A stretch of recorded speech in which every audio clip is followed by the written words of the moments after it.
El derecho a una justicia independiente e imparcial como parte ineludible de los derechos humanos fundamentales.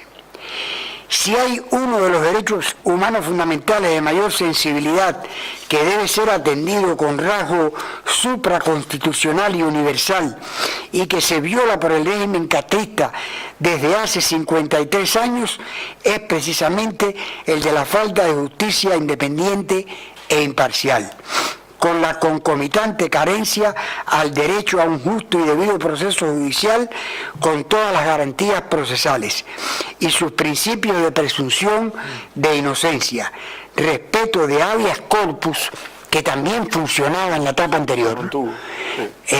El habeas corpus funcionaba. Se mantuvo. La policía se veía obligada a presentar ante la gestión de un juez a los detenidos ante la prensa. Y por lo tanto ya no se les podía hacer nada porque ya estaba confirmada la situación. Y sus principios de presunción de inocencia, respeto a habeas corpus, de igualdad de partes, de prueba tasada, de contradicción, de recursos revisables y casables en doble instancia, etc. El gobierno de Cuba, además de violar casi todos, por no decir todos, los derechos humanos, principalmente viola de la justicia. Además, algo inconcebible en ningún Estado democrático y respetuoso de la libertad. En Cuba existe la protección de los fines del Estado, la preeminencia del Partido Comunista de Cuba y exclusión de otras fuerzas, la construcción del comunismo y la perpetuidad del socialismo y su sistema socioeconómico, la lucha contra el imperialismo yanqui y contra el bloqueo, entre comillas, económico, dentro del derecho penal. Por tanto, todo el que intente cambiar o modificar esos fines es iuri et del iuri, es decir, sin otra prueba en contrario, un delincuente. Por tanto, condenado a prisión o muerte. Todos los poderes, legislativo, ejecutivo y judicial, quedan, por tanto, concentrados en dos órganos del Estado, el Consejo de Estado y el Consejo de Ministros. Y en la Asamblea del Poder Popular, que nombra a los jueces del Tribunal Supremo Popular, que han sido previamente escribados por su militancia, fidelidad y observancia a los principios y fines del Estado, todos miembros del Partido Comunista de Cuba. Y en el caso de los tribunales que juzgan cuestiones políticas, prácticamente todos militares o dependientes del Ministerio del Interior. En resumen, los fines del Estado socialista tienen supremacía y jerarquía preponderante sobre los derechos humanos fundamentales, y la judicatura también los sirve como fiel súbdito. Y esos fines se ejercen por encima de la Constitución con el uso del derecho penal, los jueces y la Fiscalía, todos con militancia política comunista, actuando como instrumentos de coerción, coacción y control social, empleando a la judicatura o administración de justicia para actuar con la presunción de legalidad operativa sobre los justiciables, utilizando así de un modo vil el arma de la ley para imponer el estado de peligrosidad y las medidas de seguridad predelictivas, que es un caso único en la justicia. Creo que en época de Franco había algo parecido aquí, eso de que ustedes lo puedan condenar o meter preso, pues, en la suposición de que usted pueda llegar a cometer algún delito, no porque lo haya cometido.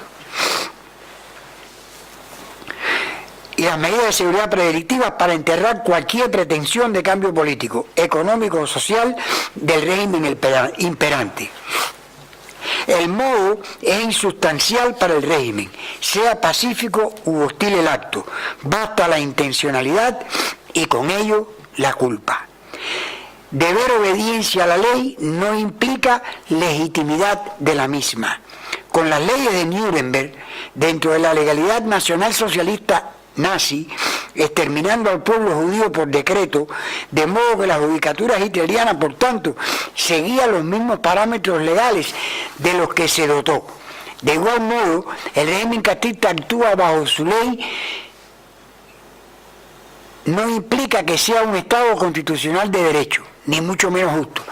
Lo que quiere decir que en el Estado hitleriano se exterminaba a los judíos y eso estaba conforme a la ley que habían hecho, pero esa ley no tenía ninguna legitimidad y después en los juicios de Nuremberg pues no se tomó en cuenta, por supuesto.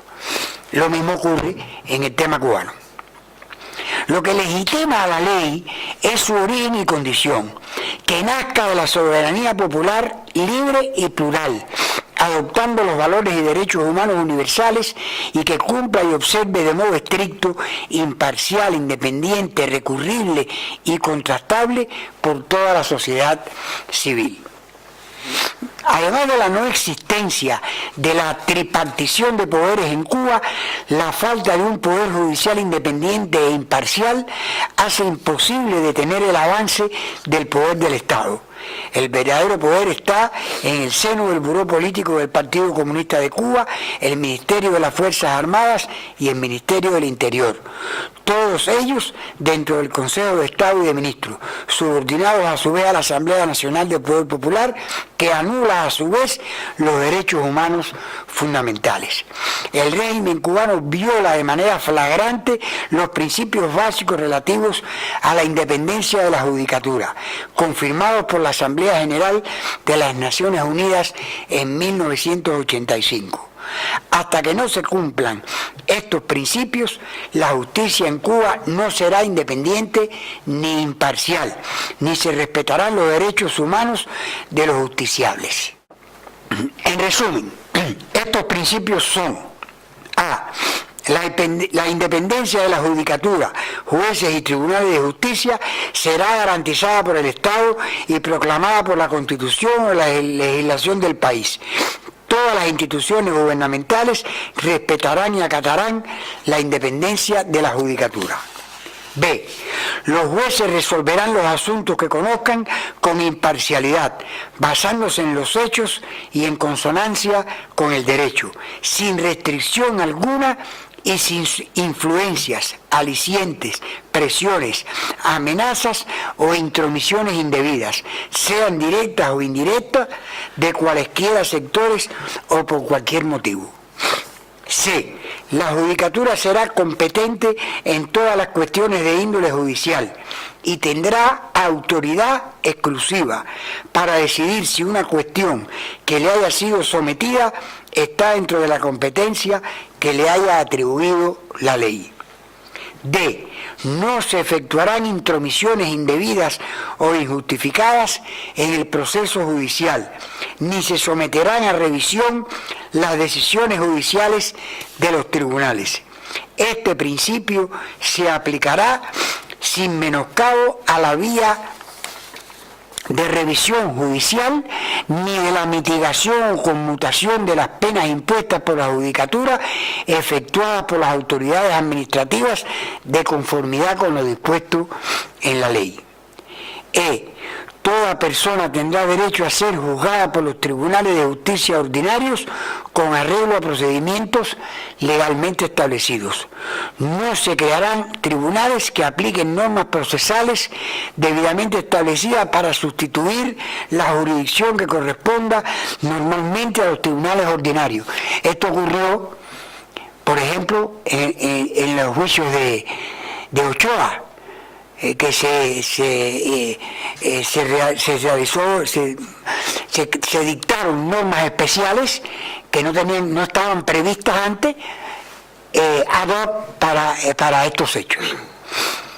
F. El principio de la independencia de la judicatura autoriza y obliga a la judicatura a garantizar que el procedimiento judicial se desarrolle conforme a derecho, así como el respeto a los derechos de las partes. El artículo 122 de la Constitución cubana, vigente desde 1976, reformada en 1992 y 2002, indica en la forma, no ya en la praxis o contenido de su aplicación, la independencia de los jueces y la obediencia de estos solo a la ley, dice la Constitución. Sin embargo, es harto conocido que esto no es real en base a los requisitos fehacientes e indubitados de independencia e imparcialidad que establece la Corte Europea de Derechos Humanos, la cual indica cuáles han de ser los criterios para que una administración judicial goce de estos criterios, favorables por tanto al respeto íntegro de los derechos humanos. Esto es, la independencia se refiere a la forma de designación de los miembros de un tribunal y a la duración de sus mandatos, a la existencia de garantías contra presiones externas y la cuestión de si el órgano presenta una apariencia de tal independencia. Por su parte, la imparcialidad se refiere a la ausencia de prejuicio o favoritismo. Significa que el juez no tiene opinión formada sobre el caso que debe juzgar, que no se encuentra contaminado por una intervención anterior en la causa o por hechos extracasuísticos. En términos de los tribunales internacionales, un juez no es imparcial cuando tiene una idea preconcebida acerca de la culpabilidad del acusado. Esto en Cuba, pues no existe, simplemente no existe.